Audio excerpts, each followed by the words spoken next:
बोला बोला पटन देवी मैया की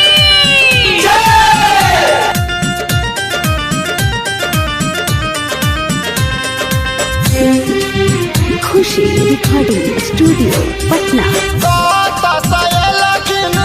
काली मैया कत से दुर्गा भवानी हो, कत से काली मैया कत से दुर्गा भवानी हो या हो।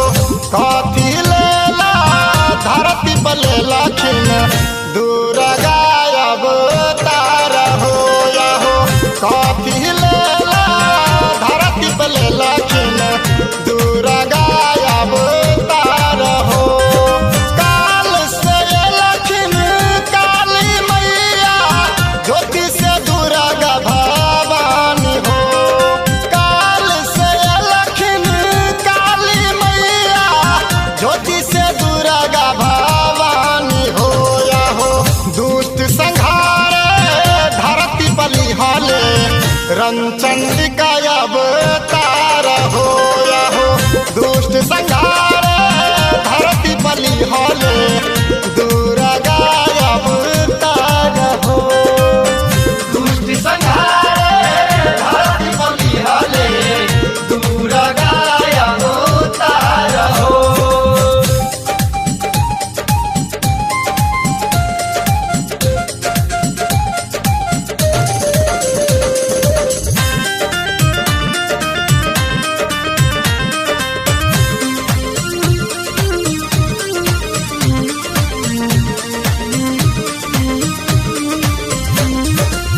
कनवा में कुंडल शोभे माथे पर मकुटिया, एक हाथ तीर धनुष दूजे कटरिया।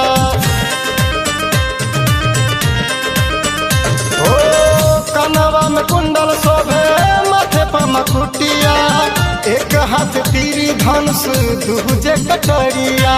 कथी ले लखिन सीता मैया, कथी ले राधा रानी हो। कथी ले लखिन सीता मैया, कथी ले राधा रानी हो। कथी खातिर एलखिन जग में लक्ष्मी अवतार हो या हो।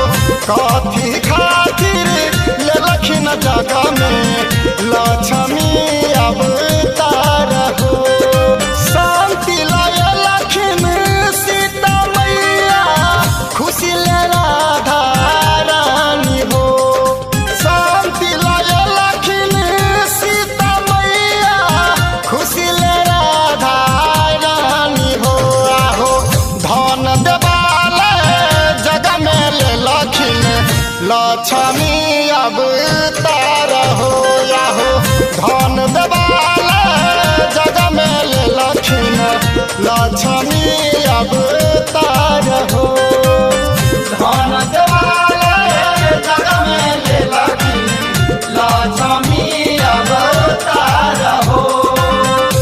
बोला बोला आरा की आयरन देवी मैया की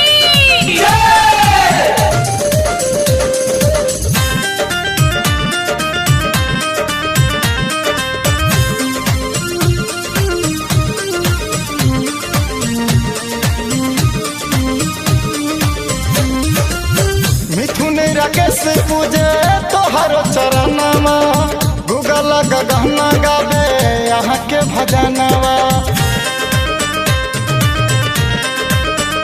हो मिथुन राकेश पूजे तोहर चरणवा, गूगल गहना गावे यहाँ के भजनवा।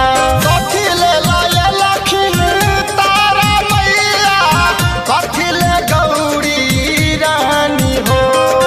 कथी ले लखिन तारा मैया, कथी ले गौरी रानी हो या हो। कथी खातिर जग में एलखिन सरस्वती अवतार हो या हो। कथी खातिर जग में एलखिन सरस्वती अवतार हो।